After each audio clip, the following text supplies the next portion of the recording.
잠시만요. 네. 큐. 안녕하세요.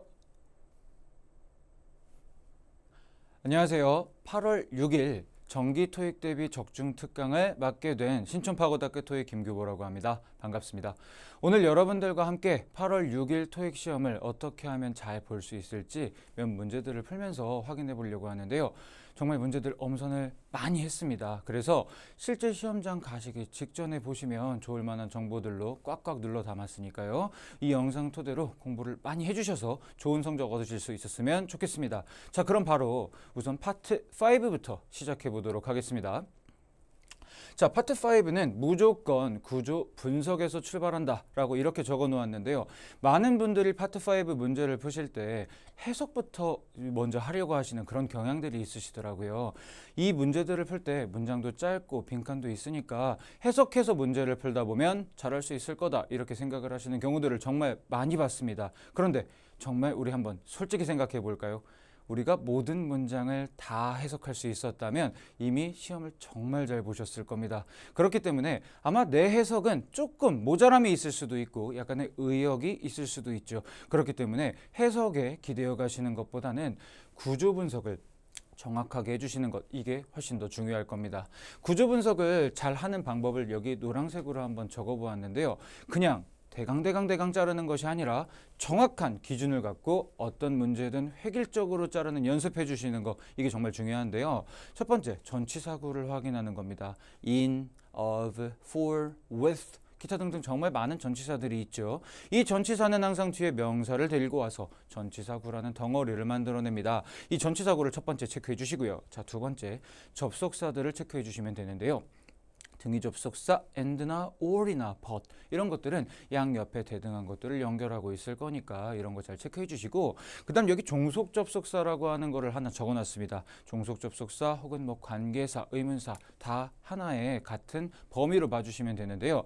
이런 것들은 하나의 덩어리를 만들어서 한 덩어리 명사나 형용사나 부사 덩어리를 만들어낼 수 있기 때문에 이런 종속 접속사 덩어리를 꼭 체크해 주셔야 합니다. 그리고 세 번째, 서술어를 체크해 주셔야 합니다. 우리가 흔히 주어, 동사, 목적어, 보어라고 부르는 그 중 동사를 저는 조금 더 구체적인 용어로 서술어라는 말로 썼는데요. 이 서술어는 원래 한 문장엔 한 개인 게 맞습니다. 그런데 2번 여기 종속 접속사 쪽을 보시면 접속사 덕분에 서술어의 개수가 조금 더 늘어날 수도 있습니다. 그래서 이 세 가지를 잘 판단하시는 겁니다. 그래야 문제를 잘 풀 수 있죠.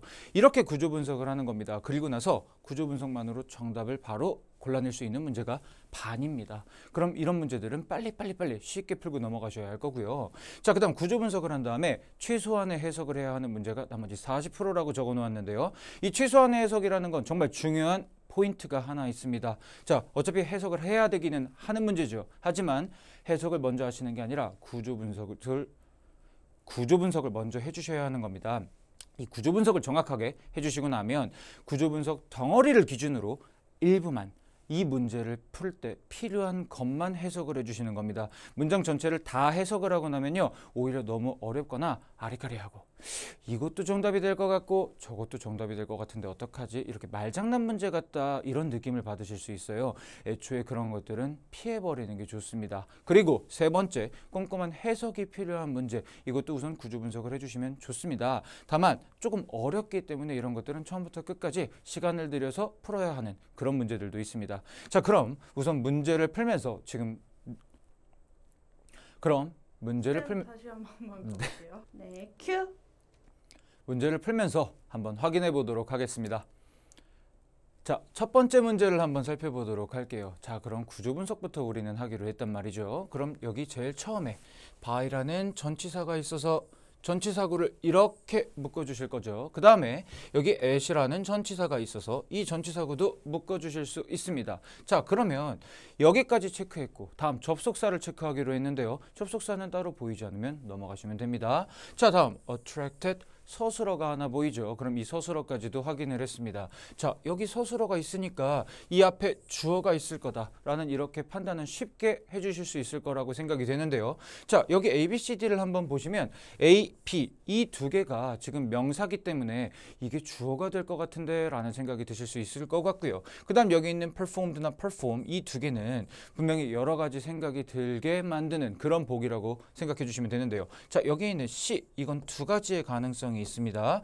자, 이 performed라고 하는 애는 서술어로 만약에 사용이 된다면 과거 시제를 담고 있는 서술어라고 이야기를 합니다. 그런데 만일 이 ed가 서술어로 쓰이지 않았다면 과거 분사라는 것으로 사용이 될 수 있는데요. 자, 이 과거 분사는 이름에는 과거라는 단어가 있지만 과거 시제와는 전혀 상관이 없습니다.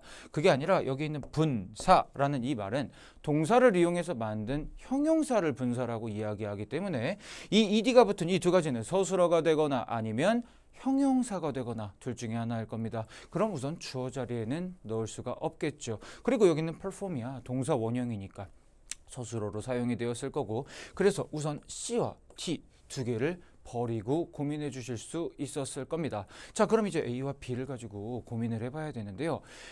나는 performance라는 단어를 토익 공부를 할 때 외워본 적이 있는데 이거 가산명사인가 불가산명사인가?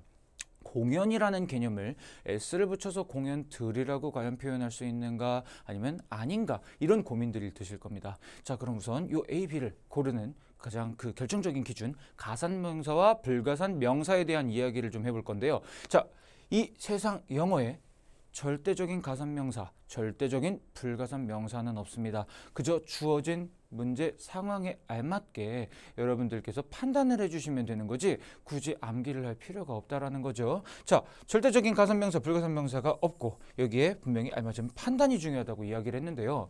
아까 여기 앞에 보시면 전치사구에 by popular musicians라는 전치사구가 있었습니다. 자, 여기에 뮤지션 뒤에 s가 붙은 거 보니까 이 음악을 하시는 분들, 음악가 분들은 여러 명이셨나 봐요. 그러면 음악가가 여러 명이니까 공연의 종류도 여러 가지겠죠. 그래서 쉽게 A를 골라주시면 되는 겁니다. 이렇게 가산명사와 불가산명사라는 건 문제 안에 정확한 힌트가 있는 거지, 나는 performance는 지금부터 가산명사로 외울래, 불가산명사로 외울래, 그걸 우리가 100번, 1000번 외워도 어차피 실제 시험장 가서는 써먹을 수가 없겠죠. 그렇기 때문에 그럼 이 문제를 풀 때 정말 중요했던 건 뭘까요?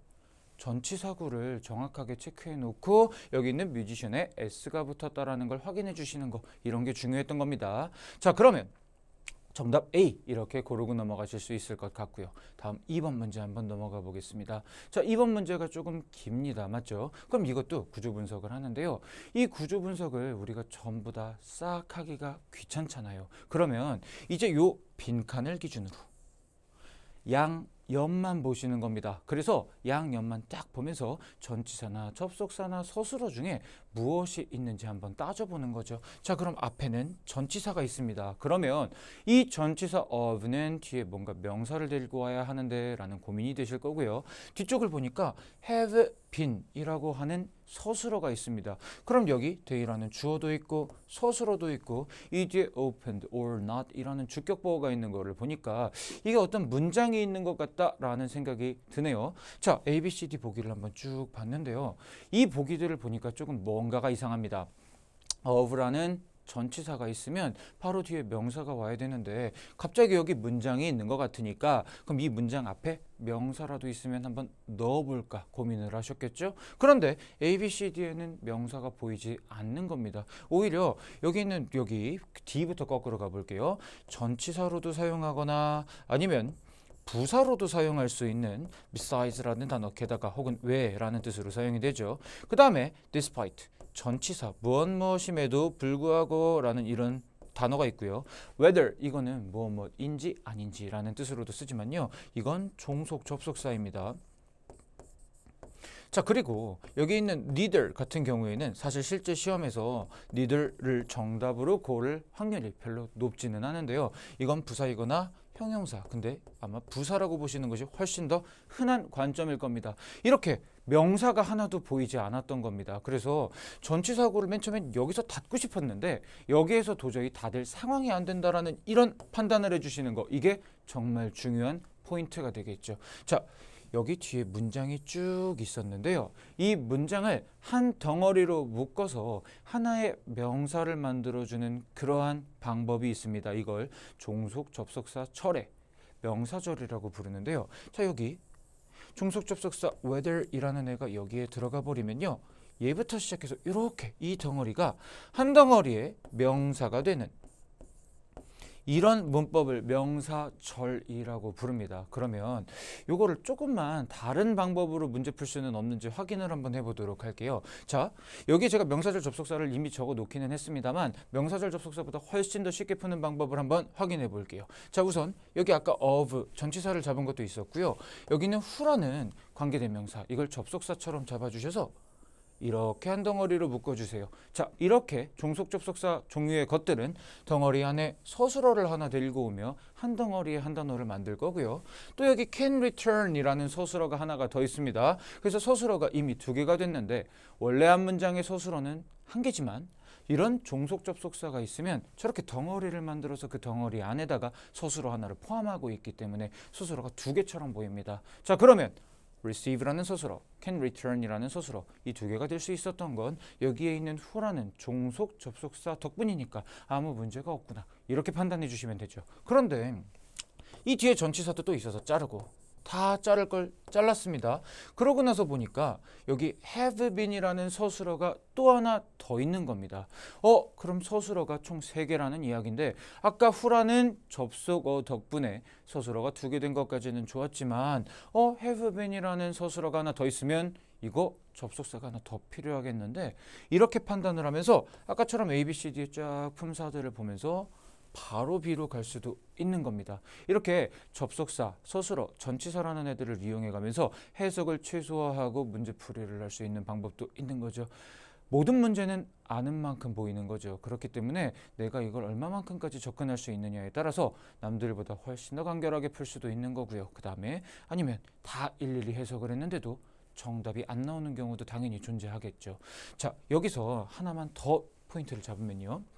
제가 여기 regardless of를요, 일부러 of에만 샘물을 쳤는데요. 사실 토익 공부를 많이 하시면 당연히 regardless of가 하나의 전치사라는 거 아실 겁니다. 그런데 이런 것들의 뜻을 외우는 것에 너무 연연하지 않으셨으면 좋겠습니다. 조금 몰라도 괜찮아요. 그거보단 항상 객관적으로 전치사, 접속사, 서술어를 있는 그대로 찾으려고 자꾸 노력만 해주시면 좋겠습니다. 그래서 일부러 저기는 of만 한번 쳐봤는데 원래대로라면 저기는 regardless of는 하나의 전치사죠. 그죠? 자, 그럼 3번으로 한번 넘어가 보도록 하겠습니다. 자, 3번 문제요. 여기도 똑같은 과정들을 거칠 겁니다. 여기에 with라는 전치사가 있어서 received까지, 그 다음 여기 for이라는 전치사가 있어서 refund, 여기 within이 있어서 of가 있어서 각각 이렇게 전치사구 잘라주시면 되겠죠. 자, 전치사구를 찾았고 접속사를 한번 찾아보려고 해요. 그런데 접속사도 보이지 않습니다. 그래서 서술어도 찾으려고 했는데 서술어도 보이지 않네요. 자, 여러분 한 문장에 서술어가 1개는 있어야 됩니다. 그런데 서술어가 없으니까요. 저는 이 빈칸 자리에라도 서술어가 들어가야 된다는 생각을 한 겁니다. 자, 그러면 이제 A, B, C, D 보기로 바로 넘어가는 거죠. 그러면 여기 A는 동명사나 현재 분사라고 하는 것의 시작점이라고 이야기를 합니다. 자, 흔히 이 ing를 보면 사람들은 이거 동명사야, 아니면 이거 현재 분사야, 이렇게 바로 얘기하시는 경우가 있는데요. 이건 조금 주의를 해주셔야 되는 게 이 returning이라는 이 ing를 붙이기 이전에 return이라고 하는 이 동사가요, 의미에 따라서 뒤에 목적어를 데리고 올 수 있다면 이 뒤에 목적어가 있을 겁니다. 그런데 여기에다가 ing를 붙여버리면 returning 플러스 목적어, 이게 하나의 동명사가 되거나 하나의 현재 분사가 되거나 이렇게 덩어리가 될 거기 때문에요. 이렇게 덩어리가 된다는 이 관점을 시험 보시기 전에 꼭 가지고 가셨으면 좋겠습니다. 자, 우선 현재 분사든 동명사든 우선 서술어는 아닌 준동사니까 버렸을 거고요. 여기에 있는 투부정사도 이렇게 투부정사가 있으니까 바로 버려주시면 되는 거죠. 자, 그럼 여기 있는 B와 D 2개를 갖고 고민하셔야 되는 이런 상황이 된 겁니다. 자, 그럼 이제 여기는 능동과 수동에 대한 이야기들을 다시 한 번만 깔끔하게 정리해 보도록 할게요. 자, 우선 여기는 may return, 얘도 서술어고요. 여긴 should be, 얘가 이렇게 서술어라고 체크를 해주셨으면 좋겠는데요. 자, return, 얘는 되돌려놓다 혹은 되돌아오다 2가지 정도의 뜻이 있는데요. 앞에 여기 주어를 보니까 고객들이 있는 거 보니까 고객들이 뭔가를 되돌려놨다 이런 이야기를 하는 것 같아요. 그리고 뒤에 defective한 products, 뭔가 결함 있는 상품을 되돌려 놨다라는 말인 것 같으니까 이건 되돌려 놓았다라고 이렇게 가져다 놓았다 뜻으로 체크해 주시면 될 것 같은데요.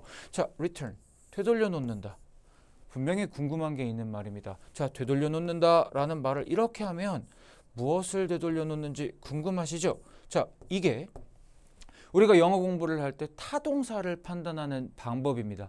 절대 모든 동사들을 이렇게 무엇을이라는 질문만 가지고 타동사라고 판단하는 건 당연히 어렵습니다. 다만 이렇게 토익이라는 시험 범위 안에서는 어느 정도 거의 99% 통할 거기 때문에 자꾸 활용을 해보는 거죠. 자, 그래서 얘 뒤에는 이렇게 목적어가 있을 거다라고 이렇게 판단을 하는 겁니다. 그런데 여기 should be라는 이 서술어 뒤에 returned라고 하는 이걸 우리는 과거분사라고 부르죠. 자, 여러분 과거분사의 가장 대표적인 특징은 뒤에 목적어를 데리고 오지 않는다는 겁니다.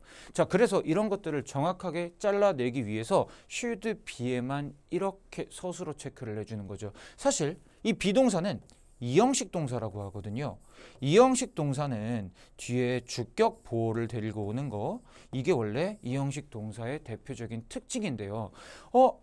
보호는 명사 아니면 형용사밖에 할 수 없는 그런 역할이거든요. 근데 우리가 아까도 얘기했다시피 분사라고 하는 건 동사를 이용해서 만드는 형용사, 이걸 분사라고 하잖아요. 그러니까 이 과거분사는 형용사인 겁니다. 그래서 주격 보호가 되는데 아무 문제가 없었던 거죠. 그래서 자꾸 수동 형태는 이렇게 비동사를 서술어로 묶어주시면서 과거분사를 자꾸 빼려고 하셨을 때 이 능동과 수동의 구분이 더 시각적으로 정확해질 겁니다. 그럼 손쉽게 여기에 있는 문제의 정답은 B 이렇게 고르실 수 있겠네요. 그렇죠? 자, 이 문제들을 푸실 때 여러분들에게 제일 강조하고 싶은 건 아까도 말씀드렸다시피 이렇게 서술어 체크, 이렇게 서술어 체크, 그리고 여기 있는 returned는 주격 보호라는 것, 이런 것만 확실하게 체크해 주실 수 있었으면 좋겠습니다. 자, 4번으로 넘어가 볼게요. 4번 문제 A, B, C, D 보기를 한번 쭉 훑어봐 보시면요. 이건 접속사랑 전치사들이 섞여 있는 느낌이다, 이런 게 드셔야 토익 공부를 올바르게 하신 겁니다. 정확한 뜻이요, 당연히 알고 계셔야 하겠죠. 특히 여기 있는 보기들은 정말 중요한 보기들이거든요. 하지만 만일 내가 시험장에 갔는데 이 보기들을 전부 모른다면 어떻게 해야 될까요? 이가 없으면 잇몸으로라도 버텨야죠. 그래서 얘네들이 전치사인지 접속사인지 혹은 부사인지 이런 것들을 품사적으로 접근하는 것이 우선이고요. 그 다음 단어의 뜻은 그 다음에 외우셔도 좋습니다. 혹여나 이 영상을 보고 계신 분들 중에 나는 너무 어휘가 모자라서 고민이 된다, 이런 생각이 드시는 분이 계시다면 단어의 뜻에 너무 집중하시는 것보단 우선 자꾸 품사적으로 접근하시는 게 어떨까 싶습니다. 당연히 뜻은 언젠가는 알아야 하지만 처음은 우선 품사부터 접근하시는 게 훨씬 토익에서는 유리할 겁니다. 자, 여기 while은 접속사예요. 종속 접속사라고 부르죠. 자, 그런데 여기 있는 once도요, 종속 접속사예요. 우리가 알고 있는 once는 once, twice, three times, four times 이런 식으로 배수사라는 느낌으로도 알고 계셨을 수 있는데요. 이 once가 토익에서 정말 종속 접속사로 많이 나옵니다. 자, 그리고 여기는 whereas, 얘도 종속 접속사예요. 자, 그리고 여기에 있는 see, despite, 얘는 전치사예요. 자, 그렇다면 이 상황에서 누가 정답이 되는 게 여러분들에게 가장 행복한 상황일까요? 저라면 C일 것 같은데요. 전치사가 있다면 그냥 문장이 나머지가 잘 이루어졌을 겁니다. 그런데 만일 여기 종속 접속사가 있다면 아까도 봤지만 종속 접속사는 덩어리를 쭉 이뤄서 그 안에 서술어를 하나 가지고 있기 때문에 문장 전체를 놔두고 봤을 땐 서술어가 두 개처럼 보일 거란 얘기죠.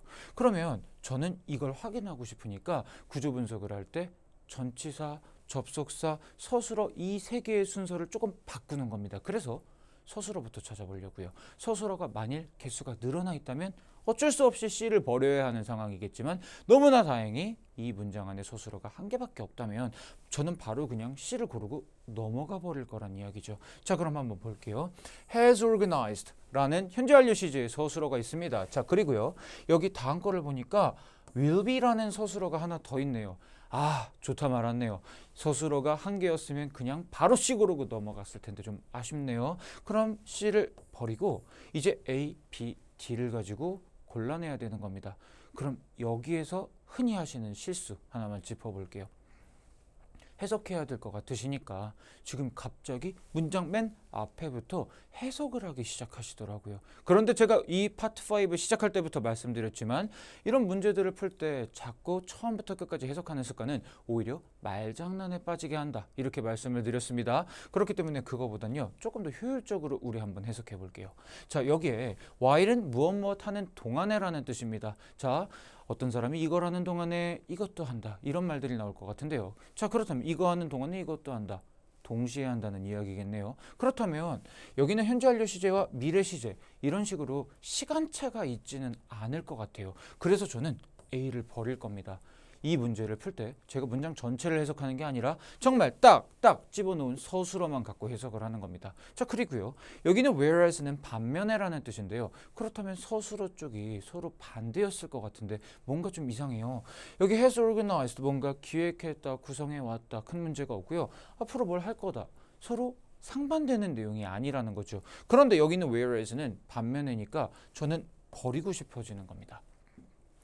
이 whereas라는 애가 만약 들어갔다면 저는 앞에 쪽에 뭐 hasn't organized 이렇게 나왔거나 아니면 뭐 won't be 이런 식으로 not이 뭔가 둘 중 하나는 있었지 않을까 이렇게 생각을 하는 거죠. 그럼 남은 정답은 B밖에 없는 겁니다. 자, 여기에 있는 B, once에 대한 이야기를 조금만 더 해볼게요. 자, once는 토익 시험에서 when이랑 거의 똑같은 뜻이라고 생각해 주시면 좋습니다. 이게 뭐 무엇을 할 때 이렇게 하나의 시간을 나타내는 종속 접속사라고 생각을 해주시면 좋은데요. 자, 제가 여기다가 굳이 적어 놓진 않았지만 들으시는 분들 꼭 메모 하나만 해주셨으면 좋겠는 것. 자, 이렇게 when, once 아니면 여기서 하나 더 있는데요. if. 이게 이제 시간과 조건을 나타내는 종속 접속사라고 이야기를 하는데 시간과 조건을 나타내는 종속 접속사가 있는 그런 부사절에선 원래 미래 시제를 써야 되는데 현재 시제나 현재 완료 시제를 쓴다. 그래서 이거를 정말 하나의 표현처럼 외우기도 합니다. 시간과 조건을 나타내는 부사절에서는 현재 시제가 미래 시제를 대신한다.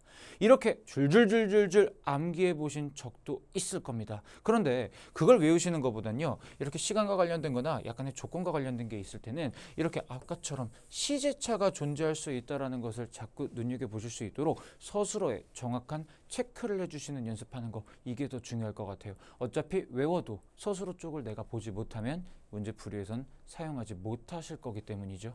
자, 그러면 이렇게 정답을 B를 고르고 넘어갈 수 있었습니다. 여기 밑에 보시면 이 종속 접속사라는 애 때문에 서술어가 2개가 된다. 이 서술어의 개수에 변동이 생긴다. 이거 계속 확인해 주셨으면 좋겠고요. 그 다음 여기에 있는 시제라고 하는 것과 이 종속 접속사의 의미들을 자꾸 이어보려고 노력해 주셔야 합니다. 이건 연습을 좀 하다 보면 어느 순간 여러분들 문제풀이에 착착 묻어나게 될 겁니다. 자, 다음 문제 넘어가 보도록 할게요. 자, 5번에 있는 문제를 보니까 A, B, C, D의 어원이 모두 같다는 생각이 드셨습니다. 그러면 이거 쉬울 것 같은데 라는 생각이 드실 수 있는데요. 이것도 우선 구조 분석부터 해주세요. 자, 그러면 여기 of 전치사가 있어서 여기까지 이렇게 잘라주시면 되고요. 자, 여기 for이라는 애가 있어서 여기까지 잘라주시면 또 여기까지 at이 있어서 잘라주시면 됩니다. 그런데 지금 하나 문제가 되는 건 중간에 있는 on입니다. 자, 그럼 이 on을 어떻게 해야 되나 분명히 고민이 되실 텐데요. 이걸 지금 정확하게 판단하지 못하시겠다면 우리 다음 기준으로 바로 넘어가 주셨으면 좋겠어요. 우리 접속사 체크하고 그 다음 서술어 체크하기로 했잖아요. 여기 접속사는 보이지 않고요. 서술어는 여기서 plans라는 애가 서술어인가 봐요. 그쵸? 그래서 이렇게 서술어를 체크하고 나서 보기부터 한번 보는 거예요. 자, 저는 여기 뒤에 있는 s가 붙어 있는 이런 서술어나 이런 아웃라인 같은 주어가 복수나 1, 2인칭 경우의 서술어 얘네들은 우선 이렇게 버리고 출발할 수 있잖아요. 자, 이 A랑 D를 먼저 버린다는 건 여기는 plans라는 서술어가 이미 있었고 접속사는 없었기 때문이죠. 접속사가 만일 있었다면 이 문장의 서술어의 개수가 늘어나 있을 수도 있습니다. 그런데 지금 우리 구조 분석했는데 접속사 없었잖아요. 그럼 이 문장의 서술어도 한 개밖에 없었을 거잖아요. 그런데 이미 서술어가 있었던 거죠. 그럼 또 다른 서술어를 빈칸에다가 넣으면 안 된다. 이렇게 버려나가는 겁니다. 이 A, B, C, D를 고를 때는요. 정확한 정답을 아는 것도 문제를 푸는 올바른 방법이겠지만 나머지 3개의 오답을 잘 버리는 것도 굉장히 중요한 문제풀이의 방법이 될 수 있죠. 자, 다음에 이 outlined를 한번 살펴볼게요. 자, 이 outlined는 우리가 아까 분명히 두 가지로 나눴었습니다. 서술어가 되거나 형용사가 되거나 둘 중에 하나였으니까 서술어는 아닐 거고 아마 형용사로 쓰였나 보다 이렇게 생각을 하실 수 있을 텐데 여기다 만약 형용사를 넣는다면 아마 여기 있는 goals라는 명사를 꾸민다 이렇게 생각을 하고 싶으셨던 것 같아요. 자, 결론부터 말씀드리면 아닙니다. 이렇게 푸시면 안 됩니다. 자, 왜냐면요. 여기서 제일 중요한 힌트는 요 더가 될 거거든요. 자, 여기 만약에 더라는 애가 있고요. 그 뒤에 outlined 라고 하는 이런 과거분사가 형용사로 왔고 이 뒤에 명사가 이렇게 왔다면 이건 괜찮습니다. 그런데 지금 여기는 형용사가 더 앞에 와서 요 둘의 위치가 좀 바뀌어 있죠. 이렇게 쓰진 않기 때문에 이 더라는 애를 잘 이용해서 outlined를 버려주실 수 있으면 됩니다. 그럼 정답은 C 이렇게 쉽게 풀리겠네요. 자, 그럼 이렇게 푸는 방법도 있지만 이 C가 왜 정답이 된 건지에 대한 이야기도 좀 해볼게요. 자, 원래 outline이라고 하는 단어는 어떤 계율을 잡는다, 어떻게 전체적인 윤곽선을 잡는다 이런 뜻의 동사입니다. 자, 그러면요 무엇을 윤곽선 잡는지 저는 목적어가 필요하다고 생각을 할 거예요. 그런데 여기에다가 ing를 붙여버리니까 이게 동명사라는 애가 되는 건데 자, 절대로 이 동명사라는 애는 outlining 이렇게만 잡으시면 안 됩니다. 그게 아니라 outlining 플러스 이 뒤에 있는 목적어까지 이 덩어리를 한 덩어리 한 단어로 봐주셔야 되는 거 이게 동명사거든요. 여기에다가 만약에 넣는다면 이렇게 되는 겁니다. 이 goals라는 애가 목적어로 이렇게 들어가 있었던 거죠. 자, 그러면 이렇게 이 덩어리가 통째로 한 덩어리의 명사가 되게 만드는 것 이걸 동명사라고 하는데요. 이 앞에 전치사 on이 있으니까 이 전치사 on은 동명사라고 하는 덩어리를 명사로 데리고 왔구나 이렇게 체크해 주시는 거죠. 자, 이걸 알고 푸시는 것도 하나의 방법이 될 수 있지만 나머지 A, B, D를 버리는 방법 이것도 실제 시험에선 엄청 중요한 힘이 되실 거예요. 자, 이렇게 해서 정답 C 골라주시면 되겠죠. 자, 다음 6번 한번 풀어보겠습니다. 6번도 비슷비슷해요. 문제풀이 방식이요. 그런데 이 애들은 훨씬 더 조금 어려울 내용이어서 한번 활용을 좀 해보도록 할게요. 자, 우선 서술어 하나 확인하실 수 있고요. 그 다음 여기에 at the end of each work day 라는 전치사구들 쫙쫙쫙 빼주시면 됩니다. 자, 그리고 나서요. 여기 있는 unless 얘는 종속 접속사거든요. 자, 그럼 이 종속 접속사는 이렇게 덩어리를 만들어서 하나의 덩어리, 뭐 명사 덩어리나 혹은 부사 덩어리를 만들어낼 텐데요. 자, 그런데 원래대로라면 이 종속 접속사라는 건 항상 뒤에 완전한 문장을 이렇게 데리고 와줘야 합니다. 그런데 완전한 문장을 데리고 오려고 하니까 좀 칸이 모자란 것 같은데요. 그쵸? 여기에 주어도 없으니까 주어를 하나 넣자니 여기 있는 otherwise는 이거 부사여서 그래서 뭐 부사 하나 빼고 나면 남은 건 사실 빈칸 하나밖에 없는 거잖아요. 그런데 이 빈칸 하나밖에 없는 이 상황에 어떻게 주어도 넣고 서술어도 넣어서 어떻게 완벽한 문장을 만들지 고민이 되는 겁니다. 그렇죠? 자, 이럴 때 여러분들이 고민해 주셔야 되는 거 이게 분사 구문이라고 합니다. 자, 이 분사 구문이라고 부르는 이런 파트는요. 원래 종속 접속사가 있으면 생략을 하고 싶으면 생략하고 아니면 놔두고 싶으면 놔둬도 되고요. 동일한 주어가 있으면 그 주어는 제거를 하고 그 다음 여기에 있는 서술어에다가는 ing를 붙여서 분사로 만들어주는 하나의 문형 이걸 분사 구문이라고 부르는데요. 자, 이렇게 만약에 이 문제들을 푼다 보면 그럼 나는 여기에 있는 C나 D는 아니고 A나 B 중에 A가 아닌가 이렇게 오해를 하실 것 같아요. 왜냐면 분사 구문이라는 애는 이렇게 ing를 붙이는 애다라고 생각을 하실 거니까요. 자, 원래 어떤 서술어가 있었어요. instruct라고 하는 서술어가 있었다. 이렇게 한번 가정해 볼게요. 자, 이렇게 서술어가 있었으면 여기다 ing를 이렇게 붙이면 되는 겁니다. 그런데 만약에 여기다가 is가 왔고 instructed 이렇게 수동의 형태가 왔는데 여기다가 ing를 붙였다면 그건 여기 is에다가 ing를 붙이거든요.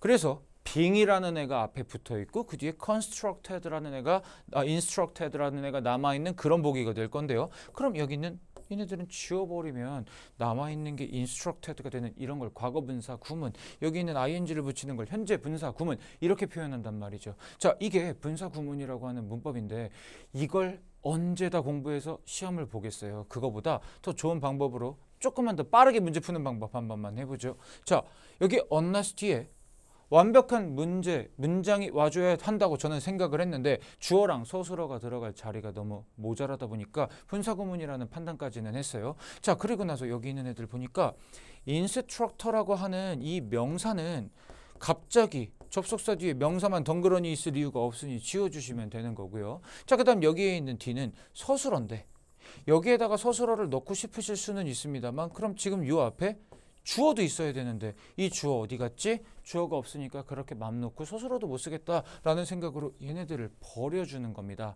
자, 그러고 나면 결과적으로 A, B 두 개가 남는데요. 자, 제가 아까 여러분들과 앞 문제를 풀면서 이야기했던 것을 여기서 이용을 한번 해보도록 하죠.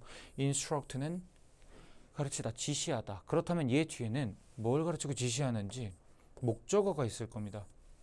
그래서 이렇게 ing 덩어리를 길게 만들어 줄 거고요. 자, 얘를 만약 과거분사로 썼다면요. 과거분사의 가장 큰 특징.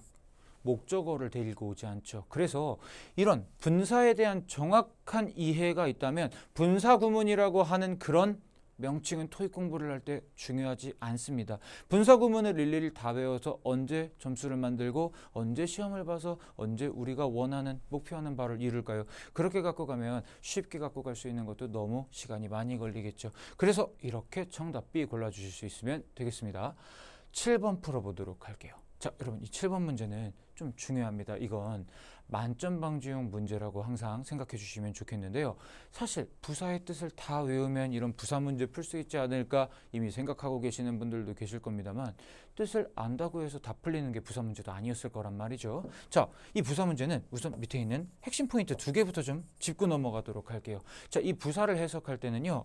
뭐뭐 하게 라는 방식으로 어떤 동작을 하다 이렇게 중간중간에 약간 불필요한 말 같기는 하지만 뭐뭐라는 방식으로 라는 이런 사족을 한 번만 넣어주셨으면 좋겠어요. 이게 여러분들에게 정말 많이 도움이 되실 거거든요. 그리고 문장 내에서 또 다른 부사가 있을 겁니다. 부사를 넣어야 되는 상황이라면 이 문장 안에 이 부사 외에 다른 부사들이 더 있을 수 있는데 찾아보세요. 그래서 그 부사들과 서로 결을 한번 맞춰보시면 문제풀이가 훨씬 수월하실 거예요. 자, 여기서 had to stop 이쪽을 서술어로 이렇게 잡았고 이 사이에 그럼 부사가 들어가서 멈춰야만 한다 라는 이 말을 꾸미고 있다 판단해 주실 수 있습니다. 그리고 이 뒤에 for a week because라는 종속 접속사가 있어서 이렇게 부사절 이렇게 두 개를 체크하실 수 있을 것 같은데요. 자, 얘요 부사절이라고 부르는 애입니다. 이것도 한 덩어리의 부사라는 이야기죠. 자, 그 다음에요. 여기는 for a week. 이 전치사구라는 애는요. 형용사구나 부사구 두 개가 될 수 있는데 여기서 해석을 해보면 얘도 부사구라고 판단을 할 수 있거든요. 자, 그럼 지금 빈칸에 들어갈 부사 외에도요. 이 문장엔 부사가 지금 두 덩어리나 더 있는 겁니다. 그러면 이 부사들과 저게 A, B, C, D 중에 가장 일치할 만한 애를 한번 찾아보는 거죠. 자, 그러면 여기 일주일 동안이라는 말이 나왔죠. 일주일 동안 had to stop. 멈춰야만 합니다 라고 얘기를 했습니다. 그럼 일주일 동안 temporarily 일시적으로 멈춰야만 합니다. 너무 좋아서 전 얘를 고를 것 같아요. 그리고 여기에 있는 presently 현재 이건 전혀 시제가 맞지 않을 거고요. closely 밀접하게 물리적 거리가 밀접하고 가깝게 맞지 않을 거고요. potentially 잠재적으로 라는 말을 넣으면 잠재적으로 멈춘다는 뭐지? 라는 이상한 느낌과 함께 D를 버리실 수 있으면 참 좋겠습니다. 그럼 쉽게 A 고르는 거죠. 그런데 지금 제가 말씀드렸던 것처럼 이 D가 잠재적으로 멈춘다? 뭔가 이상한데? 라는 느낌이 오시면 참 좋겠지만요. 이것도 우리나라 말에서 한국말에선 가능하지 않나? 이런 생각하시는 분들 분명 있으실 것 같거든요. 그럴 때 여기 있는 1번을 쓰시는 겁니다. 자, 잠재적으로 라는 방식으로 멈춰야만 한다. 잠재적으로 라는 방식으로 멈춘다. 멈춘다라는 동작을 하는데 그 동작을 하는 방식이 잠재적이어야 한다. 저는 이게 무슨 말인지도 모르겠는데요. 이렇게 요 말에다가 요 하게 자리에다가 부사를 한번 집어넣어 보시고 여기에 있는 하다라는 이 말에다가 동사의 뜻을 집어넣어 보시면 그럼 얘네들이 말이 맞는 건지 안 맞는 건지 뉘앙스가 이게 올바른 건지 아니면 잘못된 건지 한국에서만 이렇게 쓰는 건지 영어에서는 이렇게 안 쓰는 건지 굉장히 명확하게 분류가 되실 겁니다. 그렇게 어색함을 찾아주시면 여기 정답 A 이렇게 골라주실 수 있는 거죠. 사실 이 문제에서 전 더 중요한 건 이거라고 생각해요. 여기는 for a week 이라는 이 전치사구가요. 부사 덩어리로 판단되실 수 있는 힘, 이게 있어서 이 부사와 여기에 있는 이 temporarly라고 하는 이 부사가 서로 의미적으로 너무 합이 잘 맞는다. 이걸 생각해 주시면 좋겠습니다. 자, 그러면 파트 5는 여기까지 풀어보도록 하고요. 지금부터 파트 7에 대해서 한번 시작해 보도록 하겠습니다. 자, 파트 7은 여기 앞에 중요한 말들을 조금 정리해 놨는데요. 이 밑에 있는 두 개가 제일 중요할 겁니다. 자, 여러분 여기에 직독직해하는 습관을 버려달라라고 제가 이야기를 했는데요. 파트 7은 원래 독해하는 문제잖아요. 그러면 어떻게 직독직해를 안 하지? 해석을 안 하고 어떻게 문제를 푼다는 얘기지? 이런 고민이 드실 수 있는데요. 네, 정말 하지 않으셨으면 좋겠습니다. 그리고요, 밑에 보기를 먼저 읽는 습관 버려달라 이렇게 제가 말씀드렸는데요. 보기를 100번 1000번 먼저 읽는다고 해도 글이 길거나 당황하거나 실제 시험이라는 상황이 닥치게 된다면 솔직히 기억 안 납니다. 저도 그렇게 문제 풀지 않아요. 저도 시험장에서 그렇게 풀지 않을 걸 여러분들께 그렇게 하셔라 라고 이야기할 수는 없는 거기 때문에 절대 이 두 개는 버려주셨으면 좋겠습니다. 자, 어떤 영어 문장이 있으면 이걸 직독직해 한다 이런 방식보다는요, 여기 명사, 형용사, 부정어구 이 세 개만 중점적으로 글을 착착착 훑어주셨으면 좋겠어요. 그래서 징검다리 뛰듯이 하나씩 하나씩 뛰어가는 건데요. 자, 바로 글을 보면서 연습해 보도록 할게요. 자, 제가 이미 먼저 여기에다가 형광펜을 모두 체크해 왔습니다. 명사는 노란색, 형용사는 초록색, 부정적인 말은 보라색 이렇게 체크를 했죠. 자, 이걸 갖고 앞에서부터 그냥 쫙쫙쫙 훑어 넘어가 보도록 할게요. redesigned, 재설계된, mixed use, 뭔가 혼합된 사용의 상업적, 거주의 목적들, 그 다음 어떤 센터라는 명사가 하나 나왔고 필요성, 수요들, 비즈니스와 거주와 관련된 세입자들 이런 말들이 나왔습니다. 그럼 저는요, 이 명사나 형용사들을 읽으면요, 여기 무슨 센터가 있는데 이거 뭔가 바꿔서 그래서 여기 사업도 할 수 있고 거주의 목적도 할 수 있게끔 뭔가 mixed use를 할 수 있게 만들었다. 그런 말로 이해하면 되는 거죠. 이걸 예쁜 한국말로 만들 필요가 있을까요? 이 토익은 시간 싸움이 정말 중요한 포인트인데요. 그냥 천천히 내가 하나씩 읽고 있으면 될 거다. 그렇게 안일하게 파트 7을 공부를 하시다가는요, 결과적으로 시간 안에 못 푸는 일들이 생깁니다. 아, 그럼 내가 이걸 시간 안에 풀기 위해서 더 많은 문제를 풀어봐야 되겠다. 열심히 하면 되겠다. 생각을 하고 풀어봤는데 그랬는데도 시간이 안 줄고 또 어떻게든 시간 안에 넣었는데 정답률이 떨어져서 결과적으로 내 점수는 제자리 걸음이라면 너무나 힘드실 거예요. 계속 제자리 걸음하는 것만큼 힘든 건 없잖아요, 사실. 그렇기 때문에 조금씩 바꿔주세요. 이렇게 명사들, 형용사들 위주로 보면서 이런 단어가 이 글에 있는 걸 보니까 이 글은 무슨 내용이었겠다 자꾸 짐작을 하는 겁니다. 자, 그 다음에 fully occupied 원래 가득 차 있었어요. EMP studios, executive suites, 그 다음에 workspaces 일하는 공간, 업무 공간들로 가득 차 있었는데 renovated 수리됐대요. 그럼 업무 공간이 없어졌나 봐요. 이제 여기에선 luxurious and living quarters, 여기 쿼터는 숙소라는 뜻으로도 쓰이는데요. 이런 어휘들 외우는 게 그렇게 토익에서 중요한 건 아니니까요. 그냥 자연스럽게 봐주시면 됩니다. 자, 그러면 원래는 업무 공간이었던 게 지금은 luxurious한 living 공간으로 바뀌었다. 이렇게 체크해 주시고요. 여기 breathtaking, 아주 숨을 앗아갈 만큼 너무나 훌륭한 그런 디스플레이, 홍콩의 빅토리아 하버, 어떤 한국 뷰가 있나 보죠. 자, 그 다음 여긴 또 fully equipped, 뭔가 장착이 되어 있는데 여기에 smart home technologies, 아니면 every apartment에다가 에너지 세이빙하고 인터넷 가능한 안락함, 좋은 얘기잖아요. 우리가 이 거주 공간에서 살 때 누릴 수 있는 모든 시설들을 좋게 나열해주고 있어요. 그럼 이런 좋은 게 있다 생각하시면 되죠. 자, 그런데 여기 그러나 라고 얘기해 놓고요. 앞에서 얘기했던 이런 하이테크 컨비니언스들이 근데 여기 aren't, 부정적인 말이 나왔습니다. 그럼 뭔가 아니라는 얘기를 할까? 걱정이 되기 시작했죠. 자, 이 뒤에 보니까 이 residences 안에만 있는 것이 아니래요.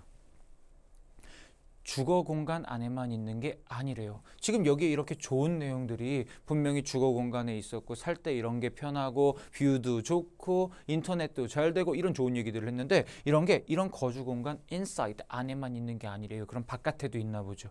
자, 여기 보니까 video conferencing rooms, 그럼 이건요, 내 집 바깥에 나가면 이런 것들도 있다. 뭐 같은 건물이긴 하겠지만 집 밖에 나가면 이런 것도 있는 거고요.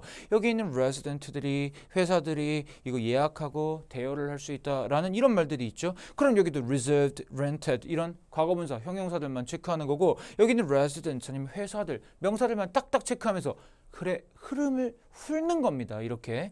자, 그 다음에 여기에서는요. 여기 green energy라고 얘기하니까 뭐 친환경 아니면 뭐 약간 숲풀 같은 게 있거나 자연 공간이 있거나 아니면 에너지를 절약할 수 있는 뭔가 다른 대체 에너지를 활용하거나 이런 것들이 있을 것 같은데요. 이런 것들이 roof, 옥상에 있다네요. 그래서 여기 solar panels니까 태양열 판 이런 것들도 있다라는 얘기가 되겠네요. 그리고 여기 벤치들도 있고 여러 무슨 풀들이 있어서 여기 약간 좀 휴게 공간이 있다. 이런 좋은 얘기라고 생각을 했습니다. 자, 다음에 세입자들은 gym이라고 얘기를 했는데요. 여기 down the street라는 말이 있습니다. 지금까지는 저는 같은 건물 내부를 얘기하는 줄 알았거든요. 그런데 갑자기 여기 gym 얘기부터 결이 좀 달라지는 겁니다. 지금부터는 건물을 벗어나기 시작했다라는 이야기가 되겠죠. 그래서 gym이 있는데 아무튼 가깝고 여기에서는 아크몰이라는 애도 하나 있다. 여기 매장들도 레스토랑도 large game room 이런 애들도 있는 그런 애들이 또 있다. 이것도 다 지금 외부에 있는 거죠. 인기 있대요. 가족들이나 일하시는 분들 뭐 그렇겠죠. 그 다음에 걸어갈 만한 거리에는 이 동네 학교들이 여럿 있는데 그중에 탑2가 가까이 있대요. 학군이 좋다 이런 얘기인가 보네요. 자, 그럼 지금 저는 여기에 있는 이 내용들을 보면서 이 내용들은 지금까지 앞에 있었던 글과는 결이 다르다. 아까는 건물 내에서 내 집 안을 이야기하거나 아니면 건물 안에 있는 내용들을 이야기했는데 갑자기 여기 있는 애들은 이 세 군데의 공간을 이야기하면서 아예 건물 밖으로 나갔다라고 이렇게 생각을 했습니다. 자, 그리고 나서 여기에선 홍콩의 urban landscape 이런 얘기도 뭐 나와서 풍경 얘기도 나왔고 레지던트가 되고 싶으시면 웹사이트에 오시라라는 마무리 이벤트도 있었던 거죠. 자, 여러분 이렇게 글들을 훑었고요. 이제 이걸 훑는 과정에서 머릿속에선 어떤 일이 일어나야 되는지 보여드릴게요. 자, 이렇게 표처럼 머릿속에 아주 간결하게 정리가 돼야 되는 겁니다. 영어 한 문장을 한국말 한 문장으로 직독직해서 그저 해석한다, 읽는다. 그건 전혀 중요하지 않습니다. 그렇게 해봤자 어차피 머릿속에 남지도 않거든요. 자, 그거보단요. 이 센터는 옛날에 이런 것들이 있었는데 근데 redesigned 되고 renovated 돼서 이제 mixed use를 할 거예요. 상업 아니면 거주 목적 두 가지를 섞어서 사용할 거예요. 그래서 여기에서는 이렇게 뷰도 좋고 그 다음 여기는 스마트 홈 테크놀로지도 있고 이렇게 에너지를 세이빙하기도 하며 인터넷을 베이스로 하는 것들도 있다라고 이야기를 했어요. 자, 그리고요. 그런데 이 레지던스의 바깥으로 좀 나가보면요. 그럼 비디오 컨퍼런싱 룸이나 이런 애들이 있는데 자, 여기 있는 1, 2번은요. 분명히 어디에 있었던 거죠? 같은 건물이기는 했어요. 그런데 여기 3, 4, 5번은요. 이렇게 아니면 이렇게 분명히 건물을 벗어나야 되는 이런 상황이 된 거죠. 이걸 이 안에서도 이렇게 나눠주는 게 파트 7에서는 중요한 거지. 이걸 주르르르르 읽는다고 해서 내 머릿속에 다 들어온다? 절대로 그런 일은 일어나지 않습니다. 이런 훈련들을 해주셔야 되는 거예요. 그래서 이렇게 명사, 형용사, 부정어구를 체크한 다음에 이걸 갖고 이렇게 내가 이해하고 기억하기 쉽게 재구성하는 연습을 하는 거 이게 파트 7의 핵심입니다. 이게 정말 잘 되면요. 남들이 60분 걸린다고 하는 파트 7 54문제를 30분 안에도 푸실 수 있습니다. 정답률은 당연히 100%일 거고요. 그렇죠? 자, 그럼 지금부터 문제 한번 풀어보도록 할게요. 자, 문제에서 아까 이거 display라는 단어가 나왔대요. 사실 이거 display 단어가 어디 있는지 기억이 나기는 나거든요. 정확한 위치를 살펴보면 여기. 아이고야. 정답이 먼저 나와버렸네요. 여기 display라는 이 단어가 여기에 있는데요. 자, 이 display라는 이 단어는 분명히 breathtaking이라고 하는 너무 숨이 막힐 정도로 좋은 그 다음 여기 있는 이 뒤에 무슨 한국 얘기 나오는 거니까 이거 충분히 내가 이 집에서 뭔가 바라보는 경치, 풍경이라는 느낌으로 뷰 골라내시는 거 쉬우셨을 거예요. 그리고 여기 있는 arrangement는 배열 뭐 이런 뜻인데요.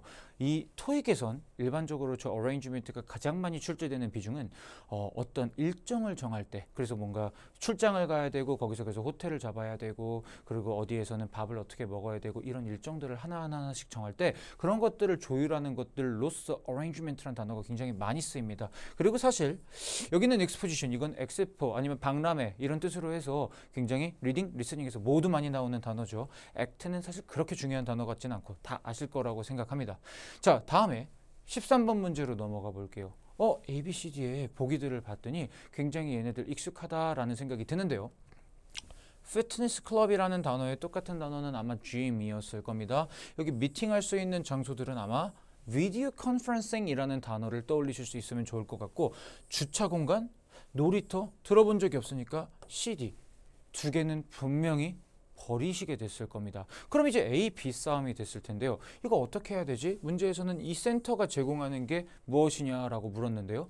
근데 그러고 나서 생각을 해보니까 아까 분명히 제가 5개의 뭔가 공간들이 있었는데 그걸 쭉 잘라놓은 거 기억나시나요? 자, 저는 분명히 여기서 이 애들을 잘라놨단 말이죠. 자, 그럼 이게 아마 회의 공간인 것 같은데 이 회의 공간은 분명히 이 안에 있는 게 맞지만 여기 있는 GM은 바깥에 있는 거잖아요. 그러면 정답은 B가 되겠죠. 근데 이거 난 GM을 봤으니까 피트니스 클럽도 맞을 거야. 이렇게 문제 푸시는 게 파트 7의 오답을 만드는 겁니다. 자, 다음 문제 넘어가 볼게요. 자, 이 센터에 대해서 언급된 게 뭐니요?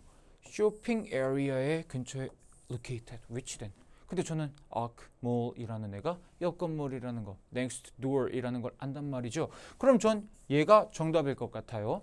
EMP Studios라는 말은 제가 듣긴 들었었어요. 그런데 사실 이건 옛날엔 그랬으나 redesigned 되고 renovated 돼서 사실 없어진 애일 것 같고요. 대중교통 얘기 못 봤고 베이스멘트, 지하실 얘기는 애초에 본 적이 없습니다. 자, 그럼 여러분 되게 신기한 거 하나 발견하셨을 수 있을 것 같은데요. 자, 제가 이거 보기를 볼 때 문장을 전부 다 읽고 있나요? 아니요. 문장을 전부 읽고 있지 않습니다. 저는 문장 전부를 읽는 것이 아니라 이 보기를 볼 때도 명사, 형용사, 부정어구 이걸 우선적으로 보고 있어요. 그래서요. 명사가 틀리면 애초에 나머지 것들은 보지도 않는 겁니다. 이렇게 보기 보는 연습들도 굉장히 중요한 거죠. 자, 아까 우리가 이야기했었던 것 여기 EMP 스튜디오는 이미 없어졌던 거고 그 다음에 여기에서 분명히 이렇게 쭉 나오면서 mall이라는 애가 여기 있었으니까 이 내용들이 정답이다. 이렇게 A 골라주실 수 있으면 되는 겁니다. 마지막 문제입니다. 파트 7 여기에 문장을 집어넣으라고 얘기를 했는데요. 자, 여기 this라고 하는 애 있죠. 요 애에다가 별표 하나만 쳐주세요. 이렇게 문장을 집어넣어야 하는 문제들은요. 항상 명사, 그 중에서도 대명사에 유의해 주시면 좋겠습니다. 대명사란 앞에서 언급을 했기 때문에 뒤에서도 쓸 수 있는 거거든요. 그렇기 때문에 이 문장에서 this라는 대명사를 쓴다는 건요. 앞에 문장에 this라고 칭할 만한 어떤 명사가 있었기 때문 아닐까요? 그래서 여기에 있는 요 this가 될 만한 애가 무엇인지 정보를 훑는 겁니다. 이게 perfect한 장소래요. 그렇죠? 그럼 이 문장 바로 앞엔 장소와 관련된 내용이 나왔어야 됐고요. 그 다음에 summer heat, 약간 여름이 너무 더울 때 그걸 피한다. 아니면 여기에 neighbors, 이웃들을 만난다. 근데 저는 아까 이거 보니까 약간 옥상에 벤치 있다라는 이런 말들이 지금 떠오른 거죠. 자, 우리가 만약에 글로 넘어가게 되면 여기 밑에 쪽에 있는 여기 3번 쪽이 보이기 시작하시면 되는 겁니다. 여기 3번 쪽을 보면 여기서 lush greenery도 있고 여기 benches가 있었으니까 그리고 저기 앞에는 roof라는 명사가 있었으니까 아마도 이쪽을 지금 여기에서는 정답으로 골라야 되는 게 아닐까. 아까 앞에 있었던 this라고 하는 이 대명사는 여기에 들어가주는 것이 가장 합이 잘 맞지 않을까. 이렇게 바로 앞문장만 봐주시는 겁니다. 이걸 흐름상 알맞는 게 무엇인지 자꾸 읽으려고 하시면 그러면 이것도 정답이 될 것 같고 저것도 정답이 될 것 같기 때문에 그렇게 문제풀이를 하시면 안 된다는 얘기가 되겠죠. 자, 그래서 여기 정답은 C 이렇게 골라주시면 되는 거. 이게 파트 7입니다. 자, 여러분 파트 7에서 제일 중요한 것 한 번만 정리해 보도록 할게요. 파트 7은 절대 직독직해를 하는 게 아닙니다. 명사, 형용사, 부정어구를 빠르게 훑어서 머릿속에서 재구성을 하시면 되고요. 그 재구성 결과를 토대로 문제의 보기들을 보실 때도 명사, 형용사, 부정어구 이 세 개를 중점적으로 보시면서 자꾸 매치를 시키시는 겁니다. 그리고 보기를 먼저 봐봤자 어차피 이 긴 글을 보는데 기억도 안 날 거기 때문에 그런 방식은 택하지 않으셨으면 좋겠습니다. 자, 그럼 마지막 파트 6로 넘어가 보도록 할게요. 자, 파트 6는 파트 5랑 파트 7이 적절하게 섞여 있는 파트입니다. 파트 5에선 전치사구, 접속사, 서술어를 체크했었습니다. 그런데 파트 7에서 명사와 형용사, 부정어구 이 세 개를 체크했었죠. 이걸 적절하게 섞어주시면 됩니다. 글의 난이도는 죄송한데요. 큐. 자, 파트 6는 여기는 파트 5랑 파트 7 두 개가 적절하게 섞여 있는 파트입니다. 그래서 파트 5 할 때는 전치사구, 접속사, 서술어 이 세 개를 체크했었고요. 파트 7을 할 땐 명사, 형용사, 부정어구 이 세 개를 확인했었죠. 이 6개를요. 적절하게 잘 활용해 주시면 되는 겁니다. 그래서 파트 5 공부가 잘 되고 파트 7 공부가 잘 되면 그런 파트 6는 저절로 될 겁니다. 뭐 일부 어휘가 분명히 필요한 것들도 있고 스킬도 있으면 좋겠지만요. 우선 5랑 7이 먼저입니다. 자, 그럼 우리 파트 6도 문제를 풀면서 확인해 보도록 할게요. 자, 여기도 제가 미리 파트 7 했던 것처럼 똑같이 명사, 형용사, 부정어구들을 쭉쭉 잡아놨죠. 자, 그러면 우선 여기 있는 8번 문제부터 한번 같이 보도록 할게요. 여기 8번 문제를 보니까 내년이라는 명사 있었고 여기는 전기차라는 말이 나왔고 어떤 회사 이름이 나왔네요. 그럼 저기 있는 매트 컬렉티브라는 회사가 아마 전기차 회사인가 봐요. 그런데 이 전기차 회사가 내년에 여기 있는 무슨 배터리 회사 이름이 하나가 더 있는 것 같고 그 다음 여기에 무슨 파워드라는 과거 분사가 있어요. 그러면 구조 분석을 해보니까 서술어가 하나도 없으니 이 8번 자리에 서술어가 하나는 있어야 되겠다 이런 판단을 하셨고 때마침 A, B, C, D도 다 서술어는 있으니까 에이 조금 더 쉽게 풀 수 있었는데 아쉽네 이렇게 생각을 하시면 될 것 같고요. 자, 그러면 여기 A는 현재 완료 시제, B는 미래 시제, 그 다음 C는 현재 시제, D는 과거 시제죠. 그럼 너무나 쉽게 B 고르실걸요? 왜요? next year 이라는 명사가 있으니까요. 맞죠? 자, 이 8번 문제처럼 시제 문제는 파트 5보단 6에 나올 겁니다. 그런데 이런 시제 문제를 푸실 때는요. 결과적으로 해석을 하는 흐름이 중요해요. 그리고 지금 사실 이 문제는 굉장히 좀 쉽게 나온 편이라 바로 next year 갖고 이용을 하셨지만요. 이런 문제를 풀 때 next year이 없어도 미래 시제를 고르는 방법 하나만 더 말씀드리도록 할게요. 자, 미래 시제란 지금 현재에는 일어나고 있지는 않지만 앞으로 일어나는 일을 미래라고 표현을 합니다. 우리는 그냥 추상적으로 미래라고 하면 앞으로 일어날 일을 생각하시죠? 아닙니다. 그게 아니라요.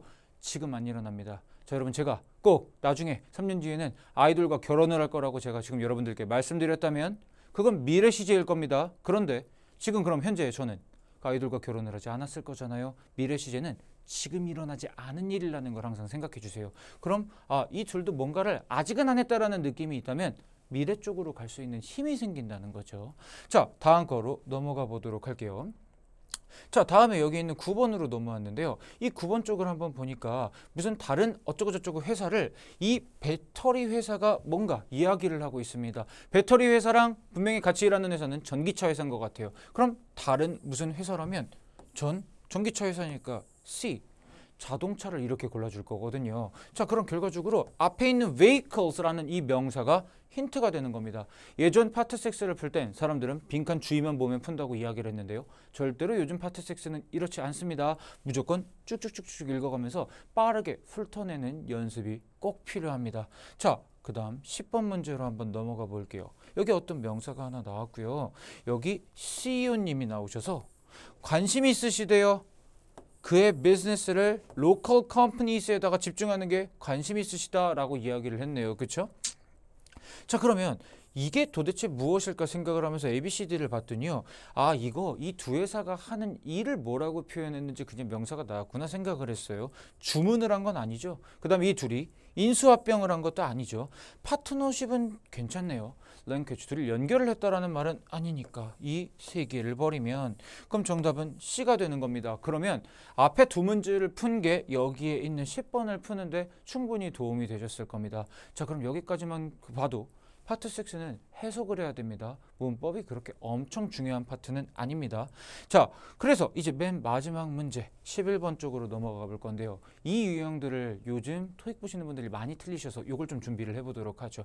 자, 여러분 아까 이 11번 이제 요 문장 4개 중에 하나를 이 자리에 넣어야 된다는 이야기인데요. 이런 문제들을 풀 땐 바로 앞 문장을 봐주시는 게 가장 유리하거든요. 그래서 우리 아까 봤듯이 여기 있는 요 CEO님이 있으신데 이분이 관심 있는 건 local companies라고 이야기를 했어요. 자, 여러분 local이란 단어는 지역의라는 뜻인데 좋은 뜻일까요? 안 좋은 뜻일까요? 자, 잘 생각해 보시면 지역의라는 말이 좋고 나쁠 게 무엇이 있나 생각하실 수 있어요. 그런데 자, 이 지역의라는 말과 국제적인이라는 말을 한 번만 비교해 볼까요? local, 지역의죠. 근데 만약에 international, 국제적인 거는 세계로 뻗어나가 있다라는 되게 좋은 얘기인데 local은 이 지역에 갇혀 있다라는 얘기처럼 사용이 될 수도 있는 겁니다. 그래서 이 local companies는요, 굉장히 좁은 범위를 나타내는 단어일 수도 있는 건데요. 이런 명사들을 중점적으로 본 상태로 저는 이 11번에 이걸 넣으라고 했으니까 한번 살펴보려고요. 자, 비용. 배터리를 수출하는 비용. 수출은 바깥으로 뛰어나가는 거예요. 그럼 로컬 쪽이 아닌 거죠. 근데 이게 너무 올랐대요. 그럼 어떻게 한다는 얘기예요? 너무 올라서 수출 안 하겠다는 얘기. 로컬 컴퍼니스에 집중한다는 말과 너무 잘 맞는 겁니다. 자, 다음에요. 이 배터리들이요, 효율적이다, 마켓. 이런 말이 나온 적이 애초에 앞문장에는 없었습니다. 자, 그 다음에 차량들이요, 가격. 이 차 얼마죠? 전기차 얼마인지 우리 몰라요. 가격 얘기 들은 적이 없고요. 자, 그 다음에 이 인더스트리가요. stagnant. 침체되어 있다고 하네요. 최근 몇 년 동안요. 그런 얘기를 긍정적으로 부정적으로 하지도 않았고 특히 이런 침체되는 전 부정적인 보라색 키워드로 잡았을 거기 때문에 흐름이 안 맞는다. 이렇게 버렸겠죠. 그래서 이 문제는 이렇게 쉽게 A를 고르는 겁니다. 다만 이 문제가 어려운 건 여러분들이 이 local companies의 local이란 이 형용사를 정확하게 잡지 못하시기 때문에 이 문제를 틀리시는 건데요. 이런 문제들을 정확하게 잘 풀고 싶으시다면 명사, 형용사, 부정어구 이 세 개를 아주 꼼꼼하게 눌러 읽는 연습 그걸 많이 해주셔야 합니다. 자, 지금까지 파트 5, 6, 7 세 개의 파트들을 한번 다뤄보았습니다. 제가 오늘 파트 5에서 여러분들께 강조했던 것은 문제들을 풀 때 항상 동일한 눈으로 문제를 푸는 것이었고요. 파트 6와 7에서 강조했던 것은요. 글을 어떻게 하면 빨리 훑을 수 있는가입니다. 여러분들께서 많은 문제들을 풀어보시면서 이 방법들을 적용해 보셔서 좋은 시험을 죄송합니다. 여기서부터 한 번만 다시 할까요? 제가 항상 이 파랑하면 네, 큐. 자, 지금까지 우리는 파트 5, 6, 7 이 세 개의 파트들을 공부해 봤는데요. 파트 5에서 제가 여러분들께 가장 강조했던 건 모든 문제를 동일하게 구조 분석해놓고 그리고 나서 문제를 푸는 것을 강조했어요. 그리고 파트 6, 7 이 두 개는 명사, 형용사, 부정어구 이 세 개를 가지고 글을 훑어내는 그 역량 자체를 강조했습니다. 하루아침에 되지는 않으실 수도 있습니다만 이미 토익 공부를 많이 하신 분들이라면 약간의 느낌을 가져가시는 거 충분히 가능하시리라고 봅니다. 시험 보시기 전까지 많이 연습해 주셔서 내가 자꾸 틀리던 문제들이 있다면 왜 지금까지 이렇게 틀렸을까? 그냥 그저 오답 노트만 작성하시고 자꾸 정답지만 보면서 확인을 하셨을 텐데 그런 것들 이제는 조금만 그만해 주셨으면 좋겠습니다. 그거보단 조금만 방법을 바꿔주시고 남들보다 더 효율적으로 그리고 남들보다 더 잘할 수 있는 방법 이걸 가져가 주셨으면 좋겠습니다. 지금까지 고생 많으셨습니다. 지금까지 저는 신촌파고등학교 토익의 김규보였습니다. 감사합니다.